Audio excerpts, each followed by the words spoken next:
साल 2002 याद है? एक ऐसा वक्त जब शेयर बाजार बुरी तरह गिर रहा था। तब एक कंपनी थी जो न सिर्फ टिकी रही बल्कि कमाल का प्रदर्शन कर रही, वॉरेन बफे की बर्कशायर हैथवे। तो आज हम उनके उसी साल के मशहूर शेयर होल्डर लेटर को खोलकर देखेंगे और जानेंगे वो राज, वो सीक्रेट्स जिन्होंने उन्हें उस मुश्किल दौर में भी विनर बनाया। सीधे मुद्दे पर आते हैं। जरा इस नंबर पर गौर कीजिए, 32.1%। ये कोई मामूली बढ़त नहीं थी। 2002 में बर्कशायर हैथवे ने S&P 500 को एक बहुत बड़े मार्जिन से पीछे छोड़ दिया था। एक तरफ तो मार्केट में हाहाकार मचा था, ज्यादातर लोग अपना पैसा डुबो रहे थे, और दूसरी तरफ बर्कशायर बाजार पर एक तरह से राज कर रहा था। ये फर्क देखिए, ये तो जमीन आसमान का फर्क है। एक तरफ बर्कशायर ने 10% का गेन दिखाया, वहीं दूसरी तरफ S&P 500 डिविडेंड मिलाकर भी 22% से ज्यादा नीचे चला गया। और यही वो चीज है जो 2002 के इस लेटर को इतना खास, इतना जरूरी बना देती है। ये अपने आप में एक केस स्टडी है कि बुरे से बुरे वक्त में भी। तो आज के इस विश्लेषण में हम बफे की प्लेबुक के 5 मेन पॉइंट्स पर बात करेंगे। बर्कशायर का वो शानदार साल कैसा था, दूसरा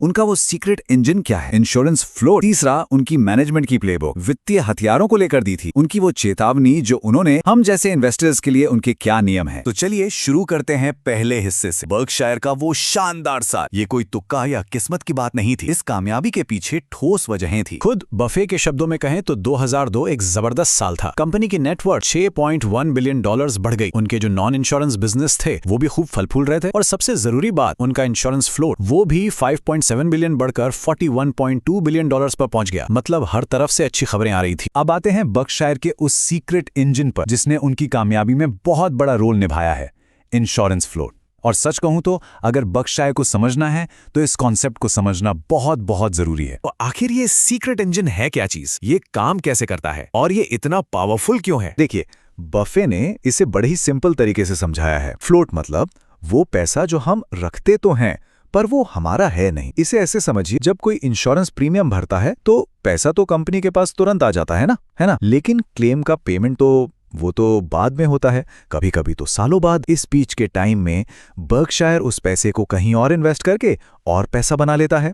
कमाल है ना। और जरा देखिए कि वक्त के साथ ये फ्लोट कितना ज्यादा बढ़ गया। 1967 में ये सिर्फ $20 मिलियन था और 2002 तक आते आते ये $41 बिलियन के भी पार चला गया। मतलब सोचिए कितना बड़ा कैपिटल बेस बन गया था इन्वेस्ट करने के लिए। और अब आती है सबसे हैरान करने वाली बात। 2002 में इतने बड़े मतलब $41.2 बिलियन के फ्लोट को इस्तेमाल करने की लागत सिर्फ 8% थी। सिर्फ 1%। इसका सीधा सा मतलब यह है कि बर्कशायर को इन्वेस्ट करने के लिए पैसा लगभग मुफ्त में मिल रहा था। अब बताइए, ऐसा फायदा हो किसी के पास तो उसका मुकाबला कौन कर सकता है? ये तो लगभग नामुमकिन है। अब पैसों और नंबर्स से थोड़ा आगे बढ़ते हैं और बिजनेस के इंसानी पहलू पर आते हैं। मतलब मैनेजमेंट और कंपनियों को खरीदने को लेकर बफे की फिलॉसफी क्या है। बफे के मैनेजमेंट का पूरा सार बस इस एक लाइन में छिपा है। उनका मानना सीधा सा है, अगर विनर बनना है तो विनर्स के साथ ही काम करना पड़ेगा। बफे ने इसके लिए एडी बेनेट नाम के एक बैड बॉय का बड़ा मजेदार उदाहरण दिया। इसकी खास बात यह थी कि यह हमेशा जीतने वाली टीमों के साथ ही काम करता था। तो सबक क्या है? सबक यह है कि आप क्या काम करते हैं वो उतना जरूरी नहीं है जितना ये कि आप किन लोगों के साथ। बर्कशायर ठीक यही करता है। वो हमेशा टॉप क्लास सीईओज के साथ ही पार्टनरशिप करता है। उनकी कंपनी खरीदने की स्ट्रैटेजी भी बिल्कुल सीधी सादी है। वो सिर्फ 3 चीजें देखते हैं। पहला, बिजनेस अच्छा होना चाहिए, बढ़िया इकोनॉमिक्स वाला। दूसरा, मैनेजर टॉप क्लास का होना चाहिए। और तीसरा, कीमत सही होनी चाहिए, समझदारी वाली। लेकिन जो बात उन्हें सबसे अलग बनाती है वो ये है कि वो बेचने के लिए नहीं खरीदते। वो कहते हैं कि हमारी कोई एग्जिट स्ट्रैटेजी नहीं है, हम रखने के लिए खरीदते हैं, हमेशा के लिए। अब एक ऐसे टॉपिक पर आते हैं जहां बफे का टोन एकदम सीरियस हो जाता है। ये फाइनेंशियल सिस्टम में छिपे खतरों को लेकर उनकी वो मशहूर चेतावनी है जो आज भी उतनी ही डराती है। ये बफे की सबसे पावरफुल चेतावनियों में से एक है, और ये बात याद रखने वाली है कि उन्होंने ये बात 2008 के फाइनेंशियल क्राइसिस से 6 साल पहले कही थी। 6 साल पहले। ये उनकी दूरदर्शिता का, उनके विजन का शायद सबसे बड़ा सबूत है। तो सवाल उठता है कि ये डेरिवेटिव्स आखिर होते क्या हैं? देखिए, बिल्कुल आसान भाषा में समझें तो ये ऐसे फाइनेंशियल कॉन्ट्रैक्ट्स हैं जिनकी वैल्यू किसी और चीज पर टिकी होती है, जैसे किसी स्टॉक की कीमत पर या इंटरेस्ट रेट। लेकिन असल में ये बहुत ज्यादा कॉम्प्लेक्स और बहुत ज्यादा उलझे हुए हो सकते हैं। बफे ने 3 बड़े खतरों की बात। पहला, मार्क टू मिथ अकाउंटिंग, मतलब ऐसी अकाउंटिंग जिससे कंपनियां कागजों पर झूठा मनगढ़ंत मुनाफा दिखा सकती हैं।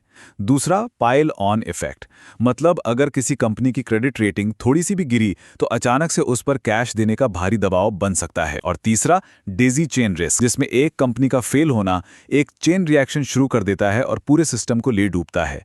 और हम सब ने 2008 में देखा कि उनकी ये बातें कितनी भयानक तरीके से सच साबित हुईं। तो चलिए अब इस विश्लेषण के आखिरी और शायद सबसे काम के हिस्से पर आते हैं। यहाँ हम देखेंगे कि बफे ने आम इन्वेस्टर्स के लिए क्या सीधी साधी सलाह दी है। बफे ने इन्वेस्टर्स के लिए 3 सुनहरे नियम बताए हैं। ऐसी कंपनियों से सावधान रहें जिनकी अकाउंटिंग कमजोर हो या समझ से बाहर हो। दूसरा, ये याद रखें कि अगर किसी रिपोर्ट के फुटनोट्स जानबूझकर उलझाए गए हैं तो इसका मतलब है कि मैनेजमेंट भरोसे के लायक नहीं है। उन कंपनियों पर हमेशा शकी नजर रखें जो आने वाली कमाई के बड़े बड़े अनुमानों का ढिंडोरा पीटती हैं। और ये जो कमजोर अकाउंटिंग वाली बात है ना, इस पर अपनी बात को और पक्का करने के लिए बफे एक बड़ी ही जबरदस्त कहावत का इस्तेमाल करते हैं। इसका सीधा सा मतलब है कि अगर आपको एक छोटी सी गड़बड़ दिख जाए तो ये मानकर चलिए कि पर्दे के पीछे और भी बड़ी बड़ी समस्याएं छिपी हो सकती हैं। और आखिर में बफे सीईओज को उनकी सबसे बड़ी जिम्मेदारी याद दिलाते हैं कि सीईओज को कंपनी के मालिकों यानी शेयर होल्डर्स को अपना पार्टनर समझना चाहिए, ना कि कोई ऐसा जिसे आसानी से मूर्ख बनाया जा सके। और ये सब हमें एक आखिरी सवाल पर लाके खड़ा कर देता है। सोचिए, ये लेटर 2002 में लिखा गया था, लेकिन इसकी बातें आज भी उतनी ही सच्ची, उतनी ही रेलेवेंट लगती हैं। लेकिन सवाल ये है कि क्या इतने साल बाद आज की कंपनियों ने और इन्वेस्टर्स ने इन जरूरी सबकों को वाकई में सीखा है? ये एक ऐसा सवाल है जिस पर हम सबको सोचने की जरूरत है।